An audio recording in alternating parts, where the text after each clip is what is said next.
अंतर्मनाची हाक म्हणजे आपल्या आतून येणारा एक सुप्त आवाज किंवा जाणीव, जी आपल्याला योग्य काय आणि अयोग्य काय हे सुचवते.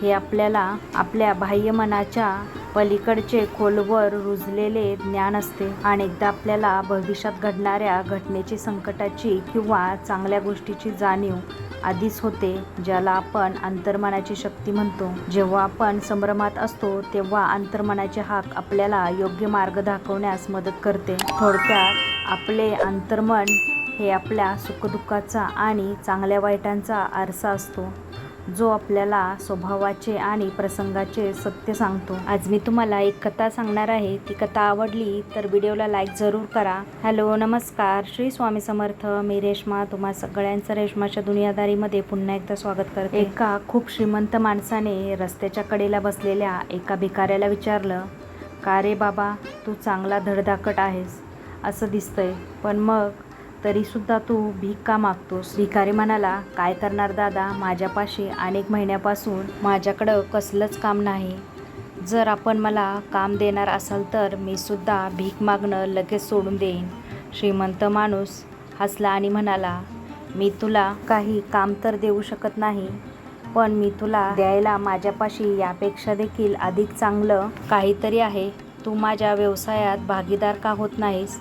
म्हणजे बघ, ते तुला झेपणार असेल तर. भिकाऱ्याचा आपल्या कानावर विश्वास बसत नव्हता. तो गडबडून म्हणाला, हे आपण काय बोलताय दादा, हे शक्य तरी आहे का? अरे खरंच बोलतोय, माझ्याकडे तांदळाची एक गिरण आहे. तू गिरणीचा तांदूळ बाजारात चांगल्या किमतीला विकायचा आणि त्या विक्रीतून जो काही नफा होईल तो आपण दोघांनी वाटून घ्यायचा. भिकाऱ्याच्या डोळ्यामधून आनंदाश्रू वाहू लागले. तो त्या श्रीमंताला म्हणाला, दादा, तुम्हाला तर बहुतेक देवानेच माझ्याकडे देवदूत म्हणून पाठवले असावे. मी आपले आभार कसे मानू हेच कळत नाही.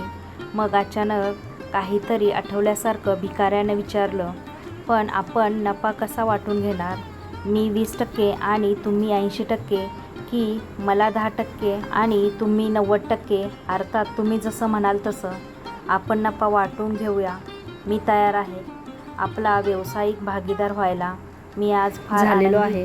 श्रीमंत माणसाने मोठ्या प्रेमाने त्या भिकाऱ्याच्या डोक्यावर हात ठेवला आणि म्हणाला, मी फक्त 10% नफा घेईन, तू 90% घे.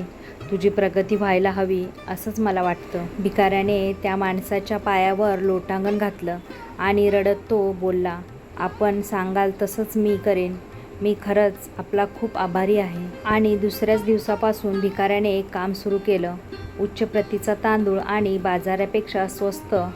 तशात भिकाऱ्याची प्रचंड मेहनत फळाला आली आणि लवकरच त्याची विक्री वाढू लागली. रोज रोज त्याची अधिकच प्रगती होऊ लागली. आणि मग तो दिवस उजाडला त्या दिवशी व्यापारातील नफा ठरल्याप्रमाणे वाटून द्यायचा. आणि मग काही महिन्याने त्याच्या डोक्यात सैतान घुसला.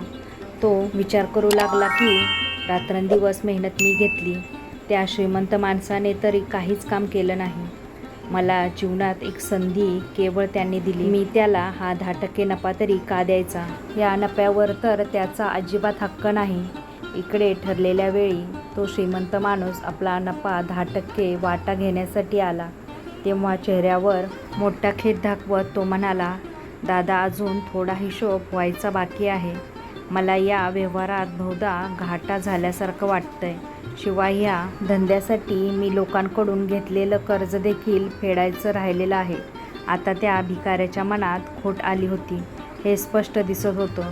तो श्रीमंत माणूस म्हणाला, मला माहीत आहे की या व्यवहारात तुला किती नफा झालाय ते. मग तू मला माझा हिस्सा देण्यासाठी टाळाटाळ का करतोयस? यावर तो भिकारी पटकन बोलला, ह्या नफ्यावर तुमचा काहीच हक्क नाही. सगळी मेहनत तर मीच एकट्याने केली. त्याचं हे उत्तर ऐकून श्रीमंत व्यक्ती थोडा उदास झाला आणि तेथून निघून गेला. आता विचार करा, जर तो श्रीमंत माणूस आपण असतो आणि त्या भिकाऱ्याकडून आपल्यालाही असंच उत्तर मिळालं असतं तर आपण काय केलं असतं? एके दिवशी नारायणस्वामी महाराज कृष्णेत स्नानाला उतरले असता पाय घसरल्यासारखा होत होता आणि आत ओढले गेले.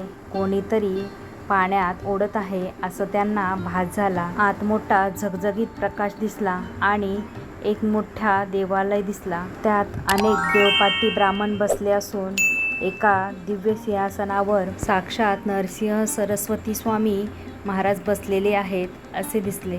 गुरु महाराजांना पाहताच नारायण स्वामी महाराजांनी नमस्कार केला. गुरु महाराज म्हणाले, शास्त्री बुवा आश्चर्यचकित का झालात? तेव्हा नारायण स्वामी महाराज म्हणाले, अहो महाराज, मी स्नानाला उतरलो असताना मला कोणी ओढत आहे असा भास झाला आणि आत आपले दर्शन होते. हे सर्व पाहून मला फार आश्चर्य वाटत आहे. मी जागृत अवस्थेत आहे, शिवाय पाण्यात असूनही श्वास निरोध न करता सर्व व्यवहार होत आहेत. यावर गुरु महाराज म्हणाले, अहो शास्त्री बुवा, संन्यास घ्यावा अशी आपली प्रार्थना होती आणि आम्ही आपणास योग्य वेळ येताच सांगू. सर्व वस्तूंची व्यवस्था लावून आपण मुक्त असावे असे सांगितले होते. आज दीक्षेत चांगला मुहूर्त असून संन्यास ग्रहणास तयार असावे.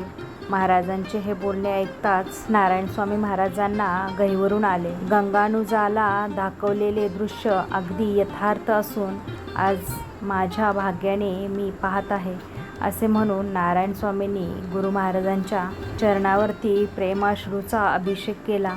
गुरु महाराजांनी नारायण स्वामी महाराजांना संन्यास दीक्षा देऊन नारायण सरस्वती असे नाव प्रसिद्ध केले. सर्व विधी आटोपताच संन्यासी वेशात नारायण स्वामी महाराज वर आले आणि गुरुपादुकांना वंदन करते झाले. ही झालेली अलौकिक घटना कोणालाही माहीत नसल्याने आपण संन्यास केव्हा घेतला, कोठे घेतला, आपले गुरु कोण वगैरे प्रश्न अनेक जण विचारू लागले आणि आपण काही न सांगितल्यास आपल्यावर बहिष्कार घालू. मठाधिपतींच्या प्रेरणेने लोकांनी सांगितलेले हे मठाधिपती नरसिंहवाडीतच राहणारे होते. नारायण स्वामी महाराजांनी गुरु महाराजांची लीला गुप्त राहावी म्हणून मौन धारण केले आणि गुरुपादुकांना नमस्कार करून वर आले. काही उत्तर न दिल्याने लोकांनी नारायण स्वामींवर मठाधिपतींच्या सांगण्याने बहिष्कार टाकला. तेव्हा आपल्या कुटीचे दार बंद करून नारायण स्वामी महाराज एकांतात भजन करू लागले. त्यांचे भजन ऐकावयास प्रत्यक्ष नरसिंह सरस्वती स्वामी महाराज एका मोठ्या सिंहाचे रूप घेऊन येऊ लागले. एकदा हे एकांतात काय करतात या जिज्ञासाने मठाधिपती दाराच्या फटीतून पाहत असता एक मोठा सिंह त्यांचे भजन ऐकत आहे असे दिसले. मठाधिपतींना पश्चाताप झाला आणि त्यांनी नारायण स्वामी महाराजांची क्षमा मागितली. एक साधक होता. या साधकास खरंच परमात्मा भेटीची ओढ लागली होती. त्यास कोणी सांगितले, तुला साधनेत खरे मार्गदर्शन हवे असेल तर तू अमुक नावाच्या महात्म्यास भेटावे, म्हणजे ते तुला योग्य मार्गदर्शन करतील. झाले तो साधक त्या महात्म्याच्या शोधात निघाला. त्याला ज्या ज्या वेळी असे कळून येई की ते महात्मा अमुक ठिकाणी आहेत, तो साधक लगेच त्यांच्या भेटीला जाई. पण प्रत्येक वेळी त्यास जाणवले की ज्या ठिकाणी तो साधक जाई तेव्हा तो पोहोचण्यापूर्वीच काही वेळापूर्वीच तो महात्मा तिथून दुसरीकडे निघून गेलेला असत. परत त्या ठिकाणी तो धाव घेई व तिथेही त्यास पुन्हा तोच अनुभव येई. असे करता करता बरीच वर्ष निघून गेली, परंतु गुरुची भेट पडलीच नाही.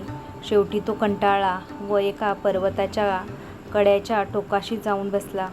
त्याने निश्चय केला की आता काही गुरुची भेट होणं शक्य नाही, तर या कड्यावरून उडी टाकून देहाचे सार्थक करायचे. अगदी पूर्ण निश्चय झाल्यावर त्याने उडी घेण्यासाठी पवित्रा घेतला.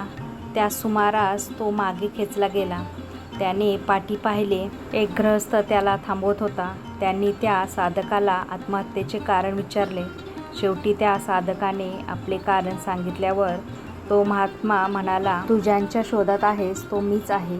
तुला काय विचारायचं ते विचार. त्याचं शंका समाधान व मार्गदर्शन केल्यावर महात्म्याने सांगितले, तुला परत माझी गरज लागली तर अमुक ठिकाणी ये, मी तिथे असेन.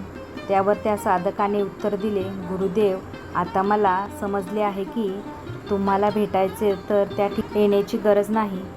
माझ्या अंतःकरणातच आपण आहात. खरे तर मी इथूनच तुम्हाला हाक मारायला हवी होती. याचा अर्थ एवढाच होतो, आपण आपल्या अंतःकरणातून साथ घालावी तर भगवंत आपल्याकडे धावत येतात. त्यांच्याकडे जावे लागत नाही. फक्त आपल्या मनाची दृढ भावना आणि खरी तळमळ पाहिजे. तर मंडळी, ही तुम्हाला कथा कशी वाटली नक्की मला सांगा.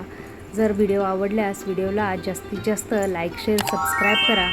पुन्हा भेटूया आपण उद्याच्या नवीन व्हिडिओमध्ये. तोपर्यंत सगळ्यांना श्री स्वामी समर्थ. जय जय स्वामी समर्थ.